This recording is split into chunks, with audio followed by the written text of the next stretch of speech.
Chers amis, bonjour. Nous sommes le mercredi 15 mars 2023, il est 9h30. Quelques news de l'Arménie, de l'Artsakh et de la diaspora arménienne.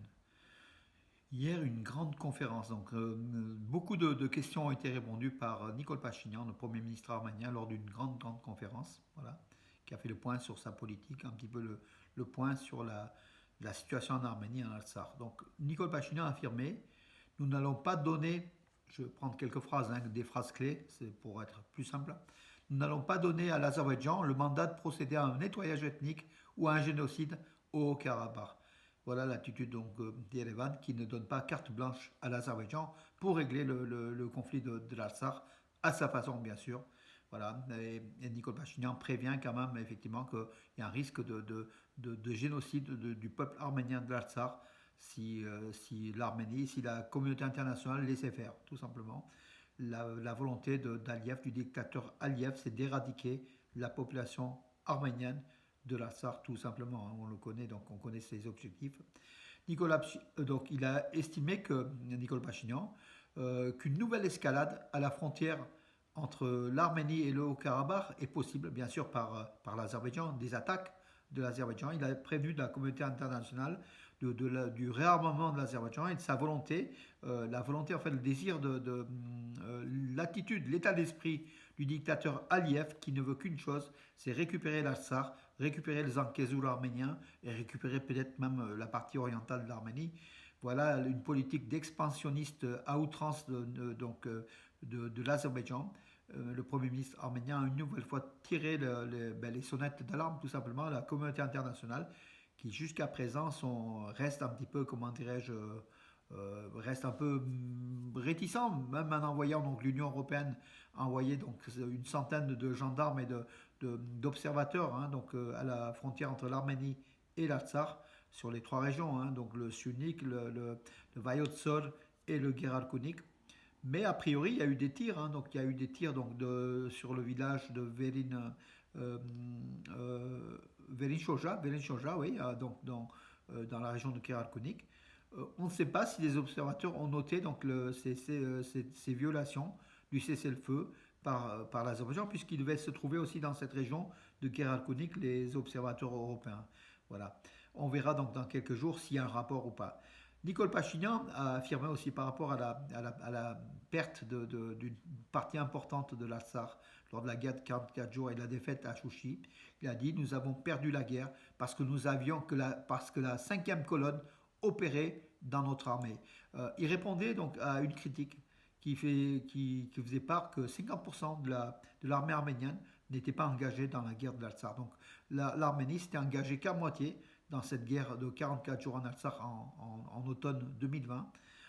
Il répondait à cette critique, il a affirmé qu'il y avait une cinquième colonne, donc des gens qui, derrière l'armée, tiraient à leur profit et pas au profit de l'Arménie pour gagner la guerre. Enfin, l'Arménie aurait peut-être même pas gagné la guerre parce qu'en fait, il faut quand même être correct, face à la quatrième puissance de l'OTAN, la Turquie, qui aidait, qui était impliqué avec ses commandements, enfin, qui était impliqué à outrance derrière l'Azerbaïdjan avec les armes. Il n'était pas possible pour l'Arménie et l'Artsakh de gagner face à tant de militaires, d'arsenal militaire qui était derrière, et puis des stratèges. Voilà, l'Arménie a perdu donc logiquement, mais avec honneur, bon, malgré les milliers de soldats, jeunes soldats donc morts, dont la mémoire va toujours bafouer la conscience, va en fait est inscrite avec des lettres de sang dans la mémoire arménienne, ces milliers de jeunes soldats que nous avons vus d'ailleurs, dont une partie repose à Hierapoul, c'est poignant, et on n'oubliera jamais ces sacrifices. C'est en fait C'était les envoyer à la mort, face à un danger, face à un ennemi qui était 4, 5, 6 fois supérieur en nombre et en matériel. Mais ils n'auraient pas été, peut-être qu'aujourd'hui on aurait perdu la totalité de l'Artsakh et peut-être du Zankezour. C'est aussi, il faut voir aussi de l'autre côté comment dirais-je, de ces martyrs. Les martyrs ont servi la cause aussi. On n'a pas besoin de martyrs, mais dans ces régions-là, avec une puissance turco-azérie qui ne veut qu'une chose, la fin des Arméniens, l'Arménie est quasiment obligée de donner des soldats et des martyrs, malheureusement. Malheureusement, voilà. à moins une paix durable puisse régner. Euh, Enfin, moi, je ne crois pas trop personnellement à une paix durable avec le couple maléfique turco-azéri, hein, qui a fait le premier génocide, qui est sans la communauté internationale. Donc, ce couple ferait donc un second, voire un troisième génocide pour finir avec les Arméniens donc, du Sud-Caucase et laisser libre cours au champ pantouranien qui va d'Istanbul jusqu'à Vladivostok. Alors, tout simplement. Euh, voilà donc la réponse de Nicole Pachinian à cette opposition. Donc voilà la cinquième colonne qui était derrière lui, qui agissait derrière au sein de l'armée. Euh, voilà.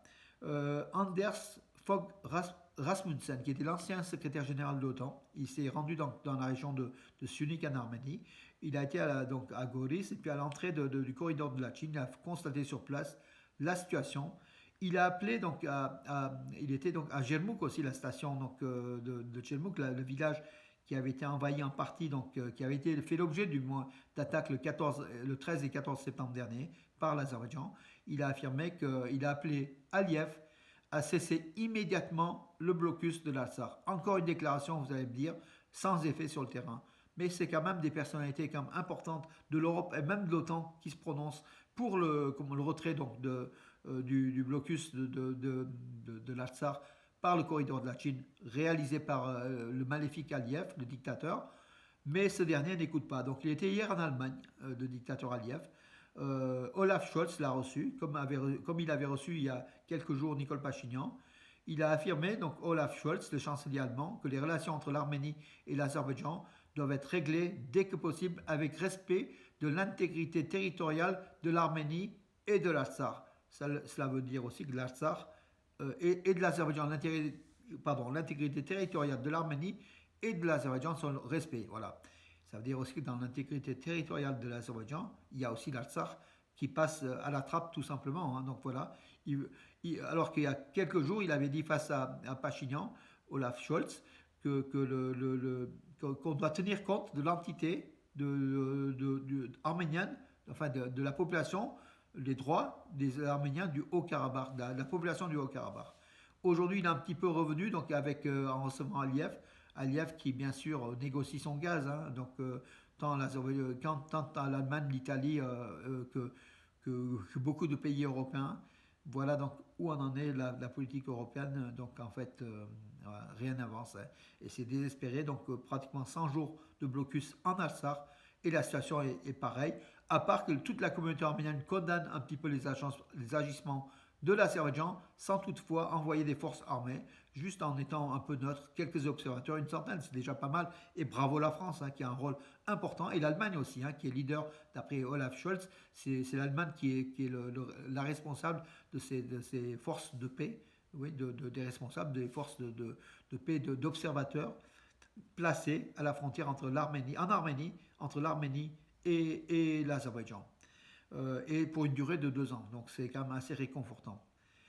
Aliyev a encore accusé l'Arménie d'entraver la création du corridor de Zangezur. Il a encore affirmé que le corridor de Zangezur, enfin le sud de l'Arménie, avait fait l'objet des négociations du 9 novembre 2020 lors de la signature des accords en fait, hein, entre la Russie, l'Azerbaïdjan et l'Arménie. Or, il n'en a pas du tout été question. Il avait été question effectivement désenclaver les communications entre l'Arménie, l'Azerbaïdjan et la Russie au nord, mais il n'avait pas été spécifiquement question du corridor de Zangezur, ce que les Russes ont affirmé, confirmé, ce que Pachinian a confirmé, et Meka Aliyev s'entête à vouloir par la force, exiger un passage sur le territoire de l'Arménie entre l'Azerbaïdjan et le Nakhitchevan et la Turquie derrière. Voilà, et c'est là que en fait Aliyev comment dirais-je, s'énerve parce que les Arméniens disent non, et lui, à chaque fois que les Arméniens disent non, il envoie ses troupes aux frontières, il tire sur des villages arméniens, ou il assassine des policiers arméniens en Artsakh, comme on a vu le 5 mars dernier, 3 policiers arméniens de l'Artsakh tués dans un guet-apens. Voilà, tout ça parce qu'Aliyev n'était pas content, parce que la diplomatie internationale le condamnait à ouvrir le corridor de la Chine, et que son corridor de Zangezur au sud de l'Arménie n'était pas obtenu, toujours pas obtenu. Bien sûr, derrière, il y a Erdogan, hein, la pression d'Erdogan, qui fort heureusement par le séisme, enfin c'est malheureux quand même à le dire, par le séisme et par les bouleversements politiques en Turquie avec les élections qui s'approchent, Erdogan semble un peu moins efficace. Donc du coup, Aliyev peut être un peu plus décelé et c'est tant mieux, mes amis. Donc Aliyev qui a affirmé aussi avoir réinstallé plus de 400 anciens réfugiés au Karabakh. Donc il les a installés sans doute à Chouchi. 400 400 Azéris qui sont venus ou revenus sur le territoire occupé de l'Artsakh, à Chouchi, et il désire y installer plusieurs centaines de milliers d'Azéris dans les zones occupées de l'Artsakh. Lui, il affirme des zones reconquises, mais ce sont des zones de l'Artsakh occupées depuis la guerre de 44 jours en Artsakh. Voilà mes amis, écoutez donc deux informations sportives. Garabet Mandelian qui avait éliminé un Azeri mauvais perdant, très mauvais perdant, qui avait refusé de lui serrer la main, qui avait même donné un coup, qui a été disqualifié. Il avait gagné avant la limite sur le score de 7-1 face à cet Azeri. Donc Garabet Mandelian dans les 55 kilos. En demi-finale, il s'est imposé sur un Turc, mais en finale, il a perdu donc la finale face à un Roumain de la finale des U23. Ça se passe à Bucarest en Roumanie. Donc l'Arménien est vice-champion d'Europe, c'est déjà pas mal. Et puis l'autre information donc, importante, l'attaquant de l'équipe réserve du Bayern de Munich, le Bayern de Munich que tout le monde connaît donc dans son équipe 2, en réserve, il y a un Arménien qui joue, un jeune Arménien de 19 ans, il s'appelle Hrant, alors ça s'écrit Grant, mais Grant au niveau officiel, mais c'est Hrant Léon Ranos, c'est un Arménien, donc la nationalité arménienne et allemande. Il va jouer dans l'équipe nationale d'Arménie pour le match justement le 25 mars, donc dans quelques jours, pour le match Arménie-Turquie à guichet fermé. Hein. Donc c'est un match au stade républicain d'Erevan, 20 000 personnes. C'est à guichet fermé. Et puis c'est la première sélection de cet attaquant. C'est un très jeune attaquant, 19 ans, comme je vous l'ai dit, qui pourra amener donc un peu de sang neuf à l'Arménie. L'Arménie qui a une très très bonne équipe. La Turquie est un peu supérieure au niveau des statistiques, mais on verra. Donc l'Arménie peut gagner face à la Turquie. On suivra de toute façon de près le 25 mars ce match qui sera retransmis sur des réseaux. Hein, voilà. Et puis hier soir, donc notre Héno national, toujours pareil, Henrik Mkhitaryan, le meilleur joueur arménien de tous les temps d'après moi. Hein. On n'est pas toujours d'accord, mais pour moi c'est le plus grand joueur arménien de tous les temps. Il joue bien sûr à l'Inter de Milan, 33 ans, 34 même, il a dû avoir 33 ans ou 34 ans. Hier, il a participé donc à la qualification de son équipe, l'Inter de Milan, pour les quarts de finale de la Ligue des Champions. Donc l'Inter de Milan qui avait 0-0 face à Porto. Et comme l'Inter de Milan avait gagné au match aller 1-0, l'Inter de Milan donc s'est qualifié donc pour les quarts de finale. C'est un bon résultat avec un Arménien de nationalité arménienne, ex-capitaine de l'équipe d'Arménie, qui sera en quart de finale de la Champions League, la Ligue des Champions. Voilà Reno, merci Henrik Mkhitaryan pour tout ce que tu fais à l'Arménie et au football arménien, on est fiers de toi. Voilà, et je pense que vous êtes d'accord avec nous. On a nous un Henrik Mkhitaryan. L'Azerbaïdjan ou la Géorgie n'a pas un joueur de cette trempe hein, au niveau international. Nous, on a déjà un joueur international reconnu comme l'un des meilleurs, hein, tout simplement. À chaque fois, il a des notes excellentes. Hier, il a une note moyenne parce que c'était peut-être pas, on peut pas toujours être au top, hein, donc voilà. Mais en tout cas, il a joué tout le match, Henrik Mkhitaryan.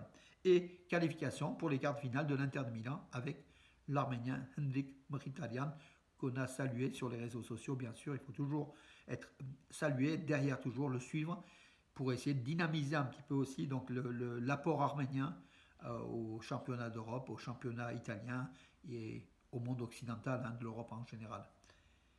Voilà mes amis, écoutez, je vous donne rendez-vous à demain et puis bonne journée, vive l'Arménie, vive l'Artsakh, vive l'Arménie occidentale qui est l'ensemble de tout cela, l'Arménie occidentale, par le traité de Sèvres, d'ailleurs reconnu en 1920, l'Arménie occidentale. Pourquoi je vous en parle? Je ne vais pas vous montrer le drapeau parce qu'on m'a dit, donc mes proches m'ont dit, mais ça fait trop. Enfin, il est beau le drapeau de l'Arménie occidentale, mais c'est vrai qu'on a le drapeau, le tricolore, le Hierakuin, qu'on n'oublie jamais. On se bat pour l'Arménie, pour l'Artsakh. Et l'Arménie occidentale englobe tout cela, mes amis. Voilà, il faut aussi le savoir. Historiquement et juridiquement, l'Arménie occidentale, c'est l'ensemble de tout ça. C'est l'ensemble de Wilson, c'est l'ensemble du traité de Sèvres qui a été ratifié, même si certains disent que non, la Turquie n'a pas. La Turquie a reconnu aussi donc, le traité de Sèvres, tout simplement l'a ratifié. On vous expliquera dans le détail, mais vous savez, ce sont des faits, ce ne sont pas des hallucinations. Voilà mes amis pour aujourd'hui. Je vous donne rendez-vous à demain et bonne journée en espérant de bonnes nouvelles. Merci.